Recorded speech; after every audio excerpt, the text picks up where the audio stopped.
Welcome to pharma focus. ഈ ചാനലിൽ BPharm ക്ലാസുകൾ മലയാളത്തിൽ ഈസിയായി എക്സ്പ്ലെയിൻ ചെയ്യുന്നു. സിലബസ് ബേസ്ഡ് എക്സ്പ്ലനേഷൻ ആണ്. ഇതുപോലത്തെ ഹെൽപ്ഫുൾ കണ്ടന്റ്സിന് വേണ്ടി please to like and subscribe. ഇന്ന് നമ്മൾ ബിഫാം ഫസ്റ്റ് സെമസ്റ്റർ ഫാർമസ്യൂട്ടിക്സ് എന്ന സബ്ജക്റ്റിൽ ഇൻട്രൊഡക്ഷൻ ടു ഡോസേജ് ഫോം എന്ന ചാപ്റ്റർ ആണ് ഡിസ്കസ് ചെയ്യുന്നത്. ഓൾറെഡി നമ്മൾ B Pharm first semester, sixth semester, seventh semester ക്ലാസ്സുകൾ നമ്മുടെ ചാനലിൽ അപ്ലോഡ് ചെയ്തിട്ടുണ്ട്. അപ്പോൾ അത് വേണ്ടവർ ജസ്റ്റ് അത് പോയി ചെക്ക് ചെയ്യുക. അതേപോലെ തന്നെ ആ സെയിം വീഡിയോസിൻ്റെ ഡിസ്ക്രിപ്ഷനിൽ നമ്മൾ അതിൻ്റെ നോട്ട്സും പിൻ ചെയ്ത് കൊടുത്തിട്ടുണ്ട്.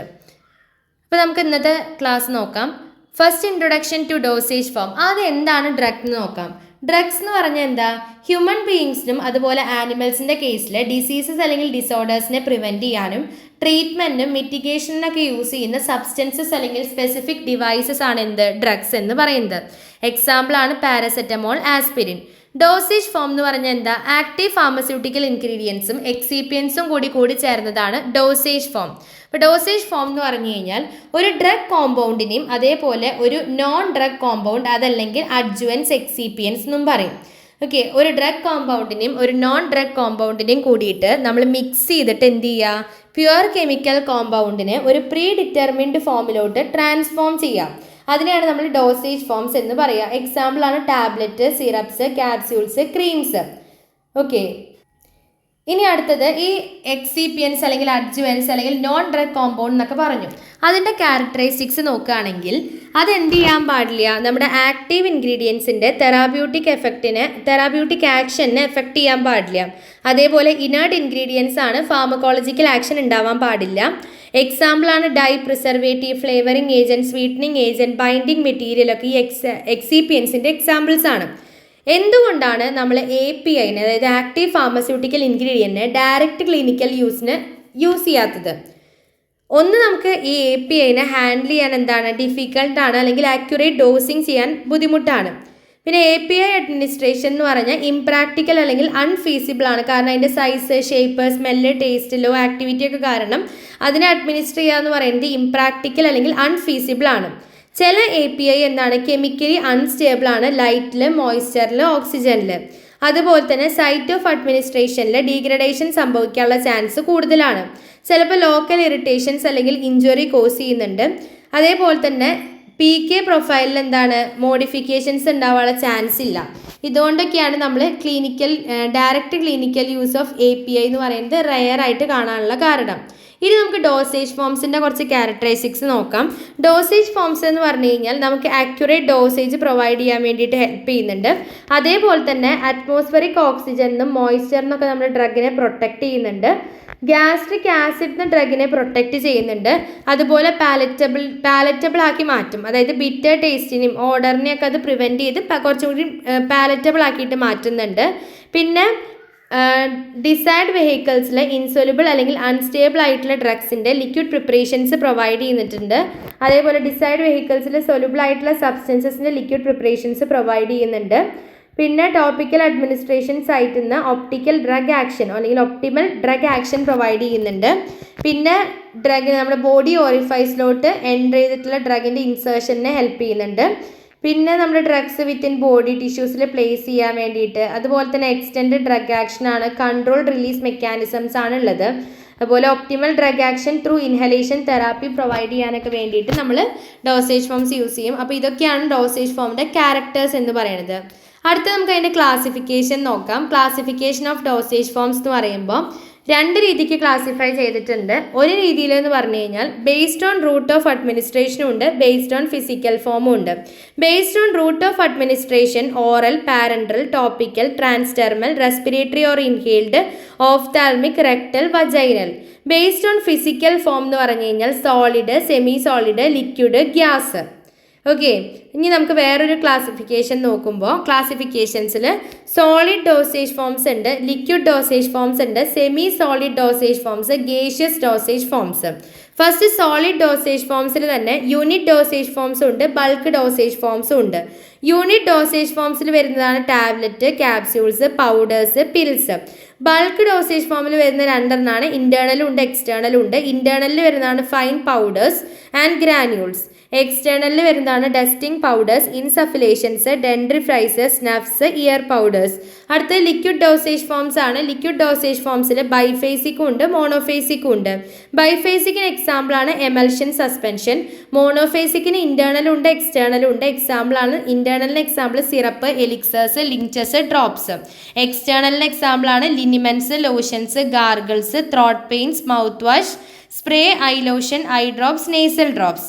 അടുത്ത സെമി സോളിഡ് ഡോസേജ് ഫോംസ് ആണ്. 2 ടൈപ്പ് ഉണ്ട്, ഇന്റേണലും ഉണ്ട് എക്സ്റ്റേണലും ഉണ്ട്. ഇന്റേണലിൽ വരുന്നതാണ് സപ്പോസിറ്ററീസും പെസറീസും.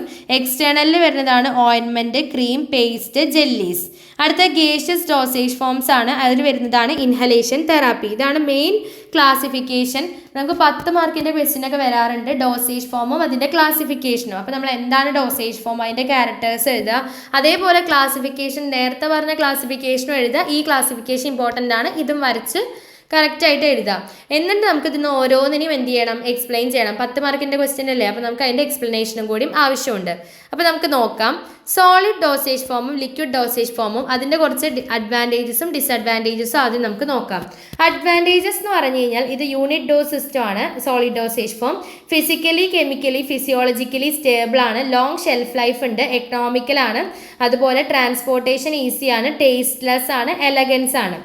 ഡീമെറിറ്റ്സ് എന്ന് പറഞ്ഞു കഴിഞ്ഞാൽ ചിൽഡ്രൻ്റെ കേസിൽ എന്താ, സോളിഡ് ഡോസേജ് ഫോം ഗുളികയൊക്കെ ആണെങ്കിൽ അവർക്ക് എന്താ സ്വാലോയിങ് ബുദ്ധിമുട്ടാണ്. അതുപോലെ തന്നെ ഓൺസെറ്റ് ഓഫ് ആക്ഷൻ എന്ന് പറഞ്ഞാൽ സ്ലോ ആയിരിക്കും. പിന്നെ ലിക്വിഡ് ഡോസേജ് ഫോം നമുക്ക് ജസ്റ്റ് ആലോചിച്ചാൽ തന്നെ അറിയാം എന്താ, സോളിഡ് ഡോസേജ് ഫോം എന്ന് പറഞ്ഞാൽ നമുക്ക് കഴിക്കാൻ കുറച്ച് ഇഷ്ടമാണ്. കാരണം എന്താ, ലിക്വിഡ് ഡോസേജ് ഫോം നമുക്ക് പെട്ടെന്നൊരു ചവർപ്പും കാര്യങ്ങളൊക്കെ ഉണ്ടാവും. അപ്പോൾ നമുക്ക് എന്താ പറയുക, ഗുളിക തരാനാണ് ഏറ്റവും ഇഷ്ടമല്ലേ. അപ്പോൾ അതിന് ലോങ് ഷെൽഫ് ലൈഫും ഉണ്ട്, അതുപോലെ കുറച്ചും കൂടി റേറ്റ് കുറവായിരിക്കും, ട്രാൻസ്പോർട്ടേഷൻ കാര്യങ്ങളൊക്കെ ഈസിയാണ്. ലിക്വിഡൊക്കെ ആണെങ്കിൽ ചിലപ്പോൾ അത് സ്പില്ല് ചെയ്ത് പോകാനൊക്കെ ചാൻസ് ഉണ്ട്. അതുപോലെ നമുക്ക് പ്രത്യേകിച്ച് ടേസ്റ്റ് ഒന്നും ഉണ്ടാവില്ല, നമ്മൾ അങ്ങനെ വിഴുങ്ങല്ലേ ചെയ്യുക അതുകൊണ്ട്. പക്ഷെ അതിൻ്റെ ഡിസഡ്വാൻറ്റേജ് പറയുമ്പോൾ എന്താ, കുഞ്ഞു കുട്ടികൾക്കൊക്കെ ആകുമ്പോൾ ഗുളിക വിഴുങ്ങുന്ന സമയത്തുള്ള ബുദ്ധിമുട്ടുകളുണ്ട്, ചിലപ്പോൾ തൊണ്ടയിലിരിക്കുക, അങ്ങനത്തെ ചാൻസസ് ഒക്കെ ഉണ്ട്. അതുപോലെ തന്നെ പതുക്കെയാണ് ആക്ഷൻ ഉണ്ടാവുള്ളൂ. ഇപ്പോൾ ഒരു പനി വന്നു കഴിഞ്ഞാൽ നമ്മളൊരു ലിക്വിഡ് ഡോസേജ് ഫോം കൊടുക്കുന്നത്, അതായത് ഒരു സിറപ്പ് അല്ലെങ്കിൽ ഒരു എന്താ പറയുക ലിക്വിഡായിട്ടുള്ള മരുന്ന് കൊടുക്കുന്നതും അതേപോലെ തന്നെ ടാബ്ലറ്റ് കൊടുക്കുന്നതിലും വ്യത്യാസമില്ലേ. ലിക്വിഡ് ഡോസേജ് ഫോം ആണെങ്കിൽ കുറച്ചും കൂടി പെട്ടെന്ന് നമ്മുടെ പനിക്ക് വ്യത്യാസം വരും. അതുപോലെ ലിക്വിഡ് ഡോസേജ് ഫോംസിൻ്റെ മെറിറ്റ്സ് എന്ന് പറഞ്ഞു കഴിഞ്ഞാൽ അതന്നെയാണ് പറഞ്ഞത്, ഓൺസെറ്റ് ഓഫ് ആക്ഷൻ എന്താണ്, പെട്ടെന്നാണ് ആക്ഷൻ നടക്കുക. ടാബ്ലറ്റ്സിനെയും പിൽസിനെയും ഒക്കെ കമ്പയർ ചെയ്യുന്ന സമയത്ത് ഇതിനെ കമ്പയർ ചെയ്യുമ്പോൾ കേട്ടോ, സോളിഡ് ഡോസേജ് ഫോമിനെ കമ്പയർ ചെയ്യുമ്പോൾ. അതുപോലെ തന്നെ നമുക്ക് ചില മെഡിസിൻസ് ലിക്വിഡ് ഫോമിൽ മാത്രമാണ് പ്രൊവൈഡ് ചെയ്യാൻ പറ്റുള്ളൂ. എക്സാമ്പിളാണ് ഈ കാസ്റ്റർ ഓയിൽ, പാരഫിൻ എന്നൊക്കെ പറയുന്നത്. അതുപോലെ തന്നെ ചില ഡ്രഗ്സ് നമ്മൾ ഡ്രൈ ഫോമിൽ കഴിക്കുകയാണെങ്കിൽ പെയിൻ അല്ലെങ്കിൽ ഇറിറ്റേഷനൊക്കെ കോസ് ചെയ്യും. ആസ്പിരിൻ നമ്മൾ ഡ്രൈ ഫോമിൽ കഴിക്കുമ്പോൾ നമുക്ക് പെയിനും ഇറിറ്റേഷൻസും ഒക്കെ കോസ് ചെയ്യുന്നുണ്ട്. അതുപോലെ പേഷ്യൻസിന് ചില ആൾക്കാർക്ക്, ഇപ്പോൾ വയസ്സായവർക്കായാലും ചില ആൾക്കാർക്ക് എന്താ, ബോട്ടിലിൽ മരുന്ന് കാണുമ്പോൾ ഭയങ്കര എന്താ പറയുക, ഒരു സാറ്റിസ്ഫാക്ഷനാണ്. അതിനൊക്കെ നമുക്ക് ലിക്വിഡ് ഡോസേജ് ഫോമിൻ്റെ മെറിറ്റ്സ് ആയിട്ട് എടുക്കാം. അതുപോലെ അതിൻ്റെ ഡീമെറിറ്റ്സ് എന്ന് പറഞ്ഞു കഴിഞ്ഞാൽ നമുക്ക് ഡോസ് മെഷർ ചെയ്യേണ്ട ആവശ്യമുണ്ട്. അതായത് നമ്മളിപ്പോൾ ഒരു ഗുളിക കഴിക്കുകയാണെങ്കിൽ നമുക്ക് ഒരു ഗുളിക അല്ലെങ്കിൽ പകുതി ഗുളിക, 2 ഗുളിക എന്ന് പറഞ്ഞാൽ നമ്മളെടുത്ത് കഴിക്കും. പക്ഷേ ലിക്വിഡ് ഡോസേജ് ഫോം ആണെങ്കിലോ നമ്മൾ ജസ്റ്റ് മെഷർ ചെയ്തിട്ട് ഇത്ര ml എന്ന് പറഞ്ഞ് മെഷർ ചെയ്തിട്ട് കുടിക്കണം. അപ്പോൾ ഡോസ് നമ്മൾ മെഷർ ചെയ്യണം. അപ്പോൾ ചില സമയത്ത് കൂടാനും കുറയാനും ഒക്കെ ചാൻസ് ഉണ്ട് അല്ലേ. കറക്റ്റ് നമ്മൾ ഇപ്പോൾ 10 ml കുടിക്കണം പറഞ്ഞാൽ 10 ml നമുക്ക് എടുക്കാൻ പറ്റിക്കൊള്ളണം എന്നില്ല. അതുപോലെ സ്റ്റെബിലിറ്റി പ്രോബ്ലംസും നമുക്കത് പ്രിസർവ് ചെയ്യാന്നൊക്കെ പറയുന്നത് ഇപ്പോഴത്തെ ഒരു കാലത്ത് പ്രശ്നമാണ്. അതുപോലെ തന്നെ സ്റ്റോറേജും ട്രാൻസ്പോർട്ടേഷനൊക്കെ ബുദ്ധിമുട്ടാണ്, ചിലപ്പോൾ അത് സ്പില്ല് ചെയ്ത് പോകാനൊക്കെ ഉള്ള ചാൻസ് കൂടുതലാണ്. നമുക്ക് ഇന്നത്തെ ക്ലാസ്സിൽ ജസ്റ്റ് സോളിഡ് ഡോസേജ് ഫോംസിൻ്റെ കുറച്ച് എക്സാമ്പിൾസും കൂടി നോക്കാം, കാരണം ഈ ക്ലാസിഫിക്കേഷൻ ചോദിക്കുന്ന സമയത്ത് ഇത് എഴുതേണ്ടത് ഇമ്പോർട്ടൻ്റ് ആണ്. അപ്പോൾ സോളിഡ് ഡോസേജ് ഫോംസ് എന്ന് പറഞ്ഞു കഴിഞ്ഞാൽ മോസ്റ്റ്ലി യൂണിറ്റ് ഡോസേജ് ഫോംസിലാണ് അവൈലബിൾ ആയിട്ടുള്ളത്, like tablets, pills, capsules, powders. നമ്മൾ ഡ്രഗ്സ് എന്ന് പറയുമ്പോൾ ഡ്രൈ സ്റ്റേറ്റിൽ ഓറലി അഡ്മിനിസ്റ്റർ ചെയ്ത് കഴിഞ്ഞാൽ ഈ ടാബ്ലറ്റ്സും ക്യാപ്സ്യൂൾസും ആണ് കൂടുതലായിട്ടുള്ള കൺവീനിയൻ്റ് ആയിട്ടുള്ളത്. അതുപോലെ തന്നെ ഇത് എഫക്റ്റീവാണ്. പേഷ്യൻസിന് എന്താണ്, അത് ഹാൻഡിൽ ചെയ്യാനോ ഐഡൻറ്റിഫൈ ചെയ്യാനോ അഡ്മിനിസ്റ്റർ ചെയ്യാനൊന്നും വലിയ ബുദ്ധിമുട്ടുണ്ടാവില്ല. ഓക്കെ, അതിൽ ഫസ്റ്റ് നമ്മൾ നോക്കുന്നത് പൗഡേഴ്സ് ആണ്. പൗഡേഴ്സ് എന്ന് പറഞ്ഞു കഴിഞ്ഞാൽ സോളിഡ് ഡോസേജ് ഫോംസ് ആണ്. അത് ഇൻറ്റേർണൽ ആൻഡ് എക്സ്റ്റേണൽ യൂസിന് വേണ്ടിയിട്ട് ഉപയോഗിക്കുന്നുണ്ട്. ഇത് ക്രിസ്റ്റലൈൻ അല്ലെങ്കിൽ അമോർഫസ് ഫോമിൽ അവൈലബിൾ ആണ്. നമ്മൾ 5 ഫോംസിലാണ് മെയിൻലി യൂസ് ചെയ്യുക. ഒന്ന് bulk powder for internal use, bulk powder for external use, simple and compound powder for external use, powders in the form of compressed tablets and tablet ട്രൈച്ചുറേറ്റ്സും, powders enclosed in cachets and capsules. 3 types വരുന്നത്. പിന്നെ dusting powders ഉണ്ട്. Dusting powders external ആപ്ലിക്കേഷന് വേണ്ടിയിട്ടാണ് നമ്മൾ mainly use ചെയ്യുക. അത് local irritations avoid ചെയ്യാൻ വേണ്ടിയിട്ടാണ് നമ്മൾ ഡസ്റ്റിംഗ് പൗഡേഴ്സ് യൂസ് ചെയ്യുക. ഇത് നമ്മൾ ഉണ്ടാക്കുന്ന സമയത്ത് എന്ത് ചെയ്യണം, അതിൻ്റെ എഫക്റ്റീവ്നെസ് കൂട്ടാൻ വേണ്ടിയിട്ട് 80 എന്ന സീവ് നമ്പറിൽ നമ്മൾ അതിന് ജസ്റ്റ് ഒന്ന് സീവിൽ അരിച്ചെടുക്കണം. 2 ടൈപ്പ് ഡസ്റ്റിംഗ് പൗഡേഴ്സ് ഉണ്ട്. മെഡിക്കൽ ഉണ്ട്, സർജിക്കൽ ഉണ്ട്. മെഡിക്കൽ എന്ന് പറയുമ്പോൾ സൂപ്പർഫിഷ്യൽ സ്കിൻ ഇൻഫെക്ഷൻസിൻ്റെ കേസിലും, സർജിക്കൽ എന്ന് പറയുമ്പോൾ ബോഡി ക്യാവിറ്റീസിനും അതുപോലെ മേജർ വൂൺസിലൊക്കെയാണ് നമ്മൾ യൂസ് ചെയ്യുക. പിന്നെ ഈ സർജിക്കൽ ഡസ്റ്റിംഗ് പൗഡേഴ്സ് എന്ത് ചെയ്യണം, ബിഫോർ യൂസ് നമ്മൾ സ്റ്റെറിലൈസ് ചെയ്യേണ്ടത് ഇമ്പോർട്ടൻ്റ് ആണ്. ഇങ്ങനെ ജസ്റ്റ് കുറച്ച് നോക്കിയാൽ മതി, കുറേ കാര്യങ്ങളായിട്ടൊന്നും നോക്കണം എന്നില്ല. ഇതിൻ്റെ മെയിൻ യൂസസ് എന്തൊക്കെയാണ്? ആൻറ്റിസെപ്റ്റിക് ആണ്, ആസ്ട്രിഞ്ചൻ്റ് ആണ്, അബ്സോർബൻ്റ് ആണ്, ആൻറ്റി പേഴ്സ്പിരൻ, ആൻറ്റി പൈററ്റിക് ആക്ഷൻസ് ആണ് അതിലുള്ളത്. അടുത്തത് ഇൻസഫിലേഷൻസ് ആണ്. ഇൻസഫിലേഷൻസ് എന്ന് പറഞ്ഞു കഴിഞ്ഞാൽ മെഡിക്കേറ്റഡ് ഡസ്റ്റിംഗ് പൗഡേഴ്സ് ആണ്. നമ്മൾ ബോഡി ക്യാവിറ്റീസിലോട്ടാണ് ഇൻട്രൊഡ്യൂസ് ചെയ്യുക. അതായത് ഇപ്പോൾ നോസിലോട്ടോ ത്രോട്ടിലോട്ടോ ഇയേഴ്സ് വജൈന പോലെയുള്ള ബോഡി ക്യാവിറ്റീസിലോട്ട് ഇൻട്രൊഡ്യൂസ് ചെയ്യുന്ന മെഡിക്കേറ്റഡ് ഡസ്റ്റിംഗ് പൗഡേഴ്സ് ആണ് എന്ത്, ഇൻസഫിലേഷൻ. ഇത് നമ്മൾ ഇൻസഫിലേറ്റർ എന്ന് പറയുന്ന ഒരു അപ്പാരറ്റസിൻ്റെ ഹെൽപ്പോട് കൂടിയിട്ടാണ് ചെയ്യുന്നത്. പിന്നെ പൗഡർ, ഇപ്പോൾ നമ്മൾ യൂസ് ചെയ്യുന്ന പൗഡർ വെറ്റാണെങ്കിൽ അത് ബ്ലോക്ക് ആവാനുള്ള ചാൻസ് കൂടുതലാണ്. പിന്നെ നമ്മൾ പറയുന്നത് സ്നഫാണ്. സ്നഫ് എന്ന് പറഞ്ഞു കഴിഞ്ഞാൽ finely divided solid dosage forms ആണ്. അത് നമ്മൾ നോസ്ട്രിൽസിലോട്ടാണ് ഇൻഹെയിൽ ചെയ്യുന്നത്, മൂക്കിലോട്ട് നോസ്ട്രിൽസിലോട്ടാണ് ഇൻഹെയിൽ ചെയ്യുന്നത്. ആൻറ്റിസെപ്റ്റിക്, ബ്രോങ്കോഡൈലേറ്റ്, ആൻറ്റി കൺജസ്റ്റൻ്റ് ആക്ഷൻസ് ആണ് അതിനുള്ളത്. അടുത്തത് ഡെൻഡ്രിഫൈസസ് ആണ്, അല്ലെങ്കിൽ ടൂത്ത് പൗഡേഴ്സ്. ടൂത്ത് പൗഡേഴ്സ് നമ്മൾ എന്തിനാ യൂസ് ചെയ്യുക, ടൂത്ത് ബ്രഷിൻ്റെ സഹായത്തോടെ നമ്മൾ ടീത്ത് സർഫസ് ക്ലീൻ ചെയ്യാൻ വേണ്ടിയിട്ടാണ് യൂസ് ചെയ്യുക. അതിലൊരു സ്യൂട്ടബിൾ ഡിറ്റർജൻറ്റോ അല്ലെങ്കിൽ സോപ്പോ ഉണ്ടായിരിക്കും. അതുപോലെ ഒരു അബ്രാസീവ് സബ്സ്റ്റൻസും ഒരു suitable flavouring agent. Abrasive agents ഒക്കെ നമ്മൾ യൂസ് ചെയ്യുന്നത് calcium sulphate, magnesium carbonate, sodium carbonate, sodium chloride ആണ്. ഓക്കെ. പിന്നെ ഗ്രാന്യൂൾസ് ആണ്. ഗ്രാന്യൂൾസ് എന്ന് പറഞ്ഞു കഴിഞ്ഞാൽ നമ്മൾ ബിറ്റർ, നോഷ്യസ് അല്ലെങ്കിൽ അൺപ്ലസൻറ്റ് പൗഡേഴ്സിനൊക്കെ നമുക്ക് ടാബ്ലറ്റ്സ് ആയിട്ടോ ക്യാപ്സ്യൂൾസ് ആയിട്ടോ കൊടുക്കാൻ പറ്റാത്ത ചില ഡ്രഗ്സ് ഉണ്ടാവുമല്ലോ, ഭയങ്കര കയ്പുള്ളത്, അല്ലെങ്കിൽ നമുക്ക് കഴിച്ചു കഴിഞ്ഞാൽ വൊമിറ്റ് ചെയ്യാൻ തോന്നുന്നത്, അല്ലെങ്കിൽ ഒരു വൃത്തിയായിട്ട സ്മെല്ലുള്ള ചില ഡ്രഗ്സ് ഒക്കെ ഉണ്ട്. അതൊക്കെ നമ്മൾ എങ്ങനെ കൊടുക്കും, ടാബ്ലറ്റ്സ് ആയിട്ടോ ക്യാപ്സ്യൂൾസ് ആയിട്ടോ കൊടുക്കാൻ പറ്റാത്തതാണ് നമ്മൾ ഗ്രാന്യൂൾസ് ആയിട്ട് കൊടുക്കുന്നത്. അതുപോലെ അതിന് സ്റ്റെബിലിറ്റി പ്രോബ്ലംസ് ഉണ്ടെങ്കിൽ നമുക്ക് ലിക്വിഡ് ഫോം ആയിട്ടും കൊടുക്കാൻ പറ്റില്ല. സോ നമ്മൾ അങ്ങനത്തെ ടാബ്ലറ്റ്സിന് എന്ത് ചെയ്യും, ഗ്രാന്യൂൾസിൻ്റെ ഫോമിൽ കൊടുക്കുന്നുണ്ട്. ഇനി അതിൻ്റെ എഫർവെസൻ ഗ്രാന്യൂൾസ് ഉണ്ട്. അത് നമ്മൾ സ്പെഷ്യലി പ്രിപ്പയർ ചെയ്യുന്ന സോളിഡ് ഡോസേജ് ഫോം ആണ്, ഇൻറ്റേർണൽ യൂസിന് വേണ്ടിയിട്ടാണ്. അതിൽ citric acid, tartaric acid, sodium bicarbonate medicaments ഒക്കെയാണ് ഉള്ളത്. അതുപോലെ നമ്മൾ സെക്കാരിൻ അല്ലെങ്കിൽ സുക്രോസ് സ്വീറ്റനിങ് ഏജൻ്റ് ആയിട്ട് ആഡ് ചെയ്യുന്നുണ്ട്. നമ്മൾ അഡ്മിനിസ്റ്റർ ചെയ്യുന്നതിൻ്റെ മുമ്പ് ഡിസൈഡ് ക്വാണ്ടിറ്റി എടുത്ത് നമ്മൾ വാട്ടറിൽ ജസ്റ്റ് ഒന്ന് ഡിസോൾവ് ചെയ്യുക. ഓക്കെ. അത് ആസിഡും അതിലത്തെ ബൈകാർബണേറ്റും കൂടിയിട്ട് റിയാക്ട് ചെയ്തിട്ട് എഫർവെസൻസ് പ്രൊഡ്യൂസ് ചെയ്യുകയാണ് ചെയ്യുക. ഓക്കെ.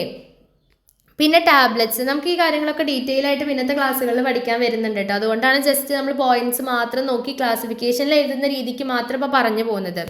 ടാബ്ലറ്റ്സ് എന്ന് പറഞ്ഞു കഴിഞ്ഞാൽ യൂണിറ്റ് സോളിഡ് ഡോസേജ് ഫോംസ് ആണ്. നമ്മൾ മൗൾഡിങ് അല്ലെങ്കിൽ കംപ്രഷൻ വഴിയാണ് ഇത് പ്രിപ്പയർ ചെയ്യുന്നത്. നമ്മൾ ഇതിലോട്ട് എക്സിപിയൻസും ആഡ് ചെയ്യുന്നുണ്ട്. അടുത്തത് ക്യാപ്സ്യൂൾസ് ആണ്. ക്യാപ്സ്യൂൾസ് എന്ന് പറഞ്ഞു കഴിഞ്ഞാൽ സോളിഡ് യൂണിറ്റ് ഡോസേജ് ഫോംസ് ആണ്. അവിടെ നമ്മൾ ഒന്നിൽ കൂടുതലോ മെഡിക്കമെൻസും ഇനേർട്ട് സബ്സ്റ്റൻസും കൂടിയിട്ട് നമ്മളൊരു സ്മോൾ ഷെല്ലിൻ്റെ ഉള്ളിൽ എൻക്ലോസ് ചെയ്യുകയാണ് ചെയ്തിരിക്കുന്നത്. ജെലാറ്റിൻ യൂസ് ചെയ്തിട്ടാണ് നമ്മളിത് ഉണ്ടാക്കിയിരിക്കുന്നത്. ഈ ജെലാറ്റിൻ എന്ന് പറയുന്നത് ഹാർഡ് ആവാം, സോഫ്റ്റ് ആവാം. പിൽസ് ഉണ്ട്. പിൽസ് എന്ന് പറഞ്ഞു കഴിഞ്ഞാൽ സ്മോൾ റൗണ്ട് ഷേപ്പിലുള്ള സോളിഡ് ഡോസേജ് ഫോംസ് ആണ്. അതിൽ മെഡിക്കമെൻറ്റ്സ് കണ്ടെയ്ൻ ചെയ്യുന്നുണ്ട്. അത് നമ്മൾ ഓറലി ആണ് അഡ്മിനിസ്റ്റർ ചെയ്യുക. മെഡിക്കമെൻറ്റ്സും അതായത് ഡ്രഗ്സും എക്സിപിയൻസും കൂടി മിക്സ് ചെയ്തിട്ട് നമ്മളൊരു ഫേം പ്ലാസ്റ്റിക് മാസ് ആക്കിയിട്ട് മാറ്റുന്നു. ആ മാസിനെ നമ്മൾ ഒരു യൂണിഫോം പിൽ പൈപ്പിൽ വെച്ചിട്ട് റോൾ ചെയ്തിട്ട് നമ്പർ ഓഫ് പിൽസ് ആയിട്ട് കട്ട് ചെയ്തെടുക്കുക. നമ്മുടെ ഡിസൈഡ് ഷേപ്പിനും സൈസിനും അനുസരിച്ച് നമ്മളത് കട്ട് ചെയ്തെടുക്കുകയാണ് ചെയ്യുക. ആദ്യമൊക്കെ, അതായത് ഇപ്പോഴല്ല, ഓൾഡർ ഡേയ്സിൽ പിൽസാണ് നമ്മൾ കൂടുതൽ പ്രിഫർ ചെയ്യുക. കാരണം അതിൻ്റെ സ്പെരിക്കൽ ഷേപ്പിലായ കാരണം സ്വാലോ ചെയ്യാൻ ഈസി ആയിരിക്കും. അപ്പോൾ ഇത്രയാണ് നമുക്ക് സോളിഡ് ഡോസേജ് ഫോംസ് വരുന്നത്. ഇത് നമുക്ക് ഡീറ്റെയിൽ ആയിട്ട് പഠിക്കാനുണ്ട്. ഇപ്പോൾ ജസ്റ്റ് എന്ത് ചെയ്യുക, ഓരോ പോയിന്റ്സ് അല്ലെങ്കിൽ 2-3 പോയിന്റ്സും അതിൻ്റെ യൂസസും കാര്യങ്ങളും മാത്രം ഈ ഒരു ക്ലാസിഫിക്കേഷനിൽ എഴുതി പോവാം. ഈ പോർഷനിൽ ഇനിയും കണ്ടിന്യൂവേഷൻ ഉണ്ട്. നമുക്ക് ലിക്വിഡ് ഡോസേജ് ഫോമും സെമി സോളിഡ് ഡോസേജ് ഫോംസ് ഒക്കെ നോക്കാനുണ്ട്. നമുക്ക് അടുത്ത ക്ലാസ്സുകളിലായിട്ട് നോക്കാം. അപ്പോൾ നമ്മൾ ഇന്നത്തെ ക്ലാസ്സിൽ ജസ്റ്റ് എന്താണ് ഡോസേജ് ഫോംസ്, അതുപോലെ ക്യാരക്ടേഴ്സും ക്ലാസിഫിക്കേഷൻ നോക്കി. പിന്നെ സോളിഡിൻ്റെയും ലിക്വിഡിൻ്റെയും അതിൻ്റെ നമ്മൾ മെറിറ്റ്സും ഡിമെറിറ്റ്സും, അതുപോലെ സോളിഡ് ഡോസേജ് ഫോംസിൽ തന്നെ powders, dusting powders, insufflation, snuff, dentifrices, granules, effervescent granules, tablet, capsules, pills. ഇത്രയാണ് നമ്മൾ സോളിഡ് ഡോസേജ് ഫോംസിൽ നോക്കിയത്. അപ്പോൾ ലിക്വിഡ് ഡോസേജ് ഫോമും സെമി സോളിഡ് ഡോസേജ് ഫോംസിൻ്റെ ക്ലാസ് ആയിട്ട് നമുക്ക് അടുത്ത ക്ലാസ്സിൽ കാണാം. അപ്പോൾ ഇതിൻ്റെ നോട്ട്സ് ഡിസ്ക്രിപ്ഷനിൽ ജസ്റ്റ് പിൻ ചെയ്ത് വെക്കാം. അപ്പോൾ വേണ്ടവർ അത് ജസ്റ്റ് പോയി ഒന്ന് ചെക്ക് ചെയ്യാം. അപ്പോൾ നമുക്ക് ഇന്നത്തെ ക്ലാസ് ഇത്രയേ ഉള്ളൂ. നമുക്ക് അടുത്ത ക്ലാസ്സായിട്ട് അടുത്ത വീഡിയോയിൽ കാണാം. Until then happy learning.